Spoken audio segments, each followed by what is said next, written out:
You know, guys, I always tell you here when you watch Tyler's Travels that if you just sit tight, maybe grab the kids and pay a little attention, you'll be entertained, and also if you're not careful, you just might learn something like this fact. Did you know that grapes are the second largest harvest based, except for mangoes, in the entire world? It is a true story. Of course, bananas had that distinction until 2003, but today we're talking about the grapes, specifically muscadine grapes. They're exclusive to the Southeast. In fact, they're exclusive to Lexington County. If you're here at the Mercer House, stay with us. We're talking about wine production, and grapes when we come right back. Stay with us.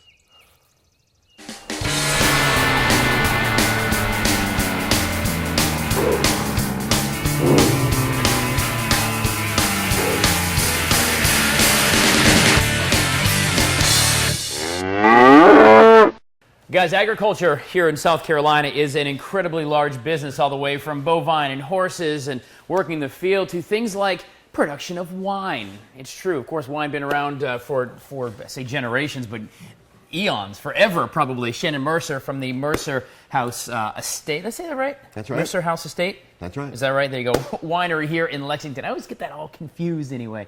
But of course, the production of wine is nothing new. It's kind of like beer. It lasts forever and a day.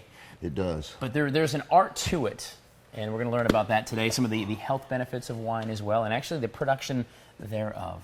So Shannon, why in the world would you open up a winery?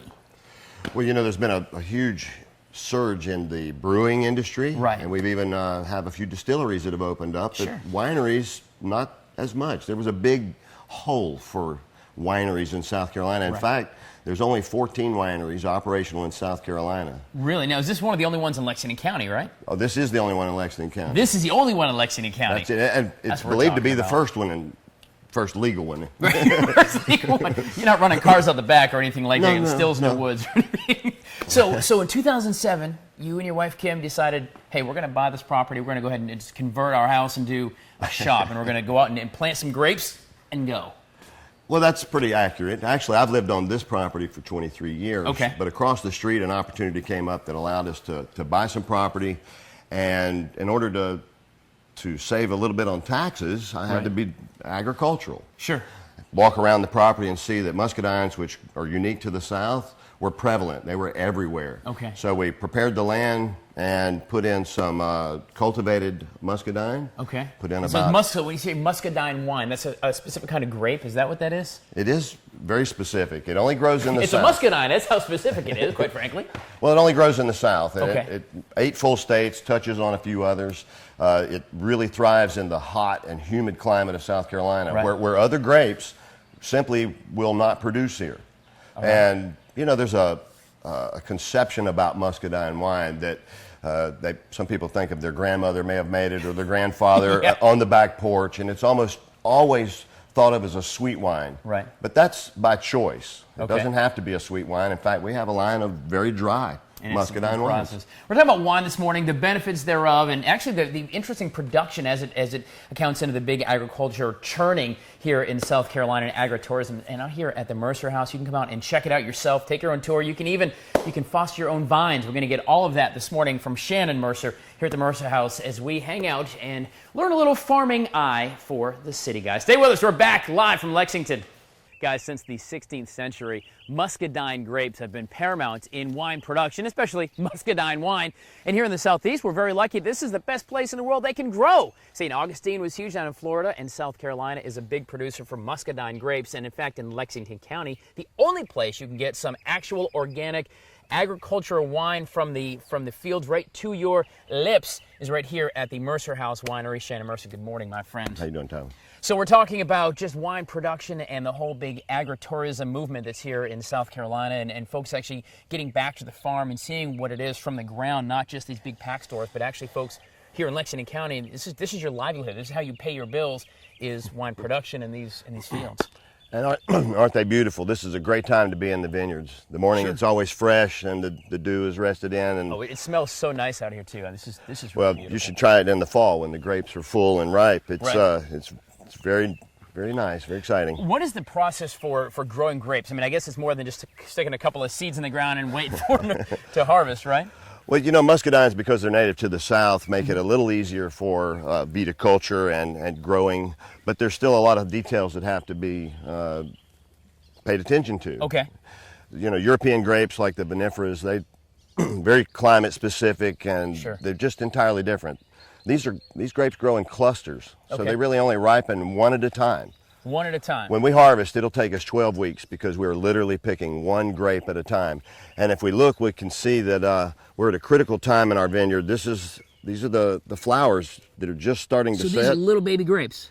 Well, and that actually looks like it might be about 10 or 15, but it's going to end up being 5 or 6 as a cluster. Right. But these are the flowers. Some of them are self-pollinating, and many are not. They Sure. require, and my neighbors luckily have bees, so we have that kind of going on. Oh, wow. We're going to be certified organic this year. Right. There's only about 10 in the whole U.S., and they're in Washington Really? State. 10 in Washington State, and then be 1 here in South Carolina. That's it. And that's here at the Mercer House. They're right here. This is kind of cool. Agritourism, of course, you guys can come out and see this firsthand, not just go to the store or go to the island and pick out a bottle you want or whatever it's going to be, and come out here and see it. And I understand that instead of going and getting myself a wine making kit, if that's what I choose to do, I can actually maybe foster. Can this be baby Tyler right here? It really can, actually. And this is a small vine, so if you want to foster a vine, we would let you come out and select maybe 2 or 3, enough to create a couple of cases of wine for you, and you can make it any way you like it, and we'll help you through the process. Now, can you do non-alcoholic wine too? Is there a way to do that? Well, as a juice, you would want to pasteurize it, and we could probably do that on a small scale, but we're not set up to do pasteurization. Okay. So wine is a natural for us. Wine is wine. Absolutely. The fermentation stabilizes it. Don't get whining on me today. There's a bunch of wine jokes in there. Yes. So here these guys produce their own wine and of course market it out to the folks, to you, to me.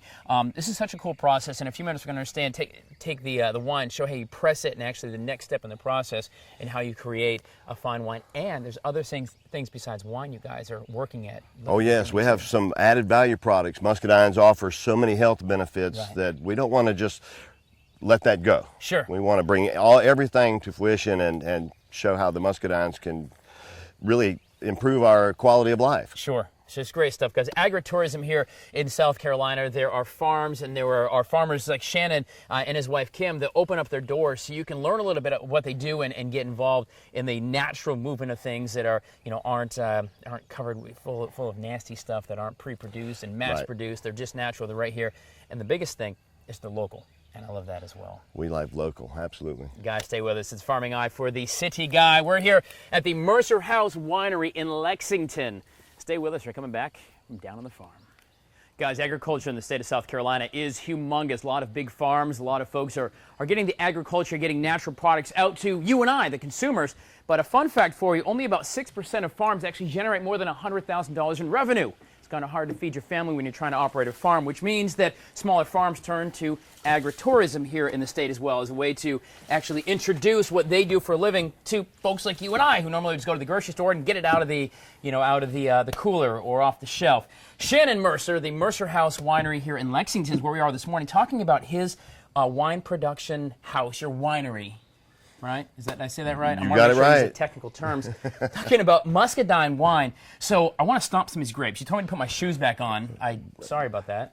And thank you for that, actually. What we're doing today is we're actually punching the cap. Oh, we're punching. We're not pressing. We're punching. That's right. It's too early to press, and it's unusual for a winery to be at this stage, but because we're a small operation, we deep freeze our grapes so that we can pull out what we need as we can get to it. Right, so you can produce all year long. That's right. Okay, and so this is a tub of grapes. It is, and we're making one of our great wines here, and so what we're doing is punching the cap down to circulate and get access of all the skins and the great healthy benefits that it has, as well as the sugars. So is that technically wine? Can I try that? It is wine, but please punch away. We're going to get all the. Can I dive in? I guess the dry stuff needs to go to the bottom. So right, grab you some new dry. That's it.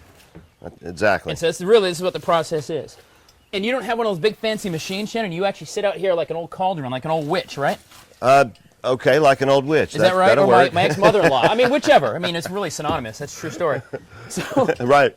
How long does it take you to take this vat and actually punch down all this wine? You sit up for hours ensuring this? No. I mean, you can see this only takes a few minutes, but we'll do this 2 to 3 times a day. Okay. And it lasts from the time we start until it's converted all of the sugars to alcohol is about 10 days. Okay. And then from here, we'll transfer the liquid out, put it in another tank, and press these skins and get more grape So juice out technically of it. this is wine, but these have been sitting here and fermenting for a little bit of time. It's been about a week and a half now. So I can take a big old straw? You really could. It's ready to go. Just kidding, guys. It's called Young Wine. What is your website?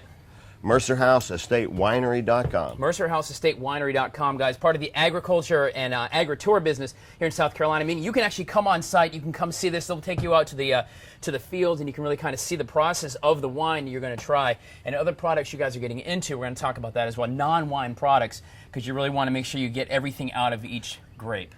Absolutely. We get a lot out of these powerful and wonderful grapes. More than you'd think here, guys. Muscadine wines. We're making Muscadine grapes here. And, in fact, the only winery in Lexington County. Stay with us. We are live and local. It is a Farming Eye for the City Guy on Good Day Columbia. So, guys, all morning long, we've been live and local in Lexington County, the Mercer House Estate Winery. In fact, the only place in Lexington County you can actually get SC, or not quite organic, but it's going to be soon, wine that's produced right here from the fields across the street. Mr.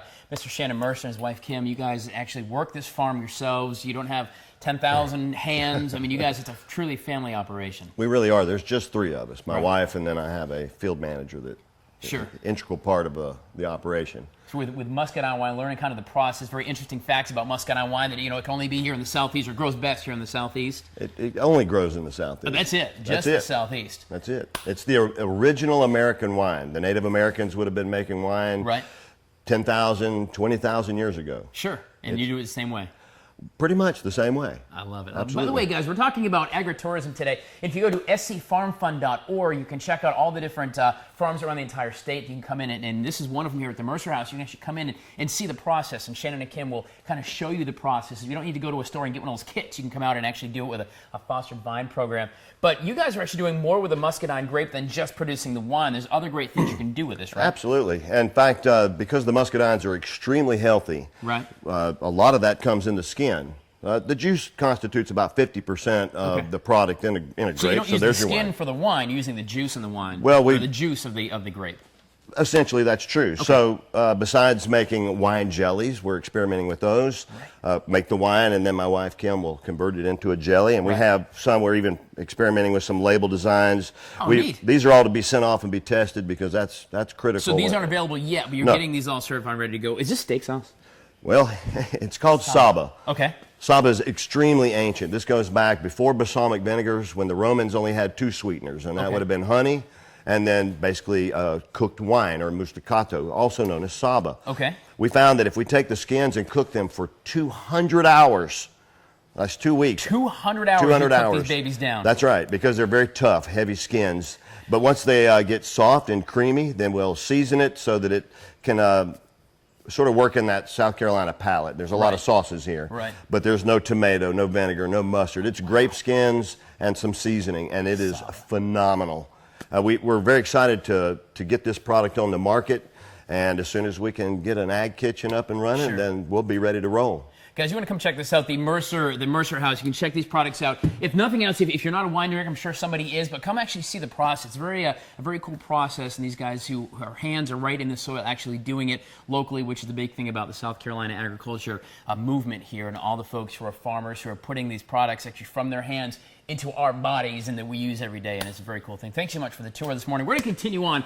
scfarmfund.org. You can check out this farm and all the ones around. If you want to come, bring the kids out and say, this is actually what agriculture is all about. It's more than just walking through Walmart and going, thank you very much. Thank you very much. Talking about South Carolina agritourism. Stay with us. We're coming back, and I'm going to go ahead and stick this in my pocket because I got a steak that's going to go on. Just go ahead and slip it right in there. There you go. Shh, don't tell. Perfect. Guys, we've been live and local all morning long here at the Mercer House Estate Winery in Lexington, the only winery in Lexington. But this place is only one of the small places that you can actually check out. If you want to get your agriculture on, it's a lot of fun as well. We're going to talk about what the whole agritourism movement is all about when we come back live and local. Jeeves, head that way. Stay with us. So guys, all morning long we've been at the Mercer House Estate Winery in Lexington learning about the Muscadine grape, and it's very healthy, of course, and just a bit of the wine production business here on the farm, as well as some of the new products coming out that are just beyond the wine as well. But the Mercer House Winery is just one of the fantastic examples of the agriculture community here in South Carolina. Miss Jackie Moore with the South Carolina Department of Agriculture. Yes. They're talking about fun on the farm, really, scfarmfund.org. But it's a bunch of farms around the state that you can come and actually see what these guys do firsthand, kind of like we do here on the show. Yes, it is. And we have 581 farms in South Carolina.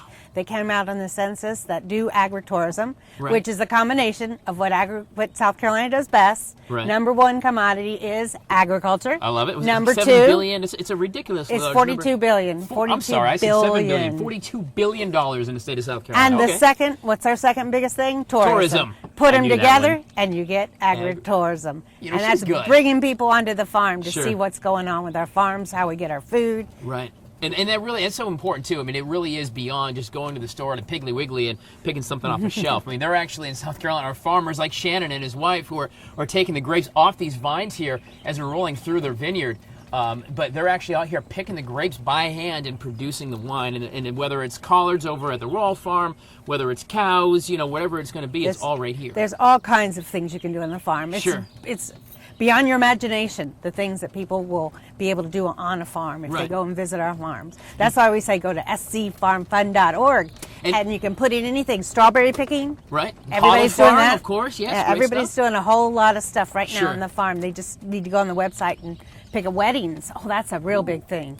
Birthday parties. And guys, don't forget, of course, it's better and always is better to support local and actually to come here and see what these guys do. And as we learned a little while ago, was it 7% of farms, as much money as there is, only 7% of them actually make over $100,000 in revenue, which means that the smaller farmers like Shannon and his wife rely on the tourism side of folks who are going to come out here and see what they do, not just go to the store and pick it off the shelf, although I'm sure they'd appreciate you picking up some Mercer House wine. And another neat thing about agritourism is getting the younger people back on the farm, because the median age of a farmer now is like 59, 61, somewhere around there. We're trying to get younger people back on the farm, the next generation, and they love the agritourism aspects. I mean, they can use Facebook. How could they not like it? That's right, guys. All right, you can check out scfarmfund.org. Certainly check out the Mercer House as well. We'll put links for you at watch.com, and also Lexington Farm City. A lot of agriculture ties here to the state. But get out. Come on back to the farm, y'all. Get yourself some Mercer wine. Grab a bovine, whatever you'd like to do. Stay with us. Good Day Columbia is going to stay live and local till 9. I'm just going to continue the tour around the Mercer Vineyards. James, continue on.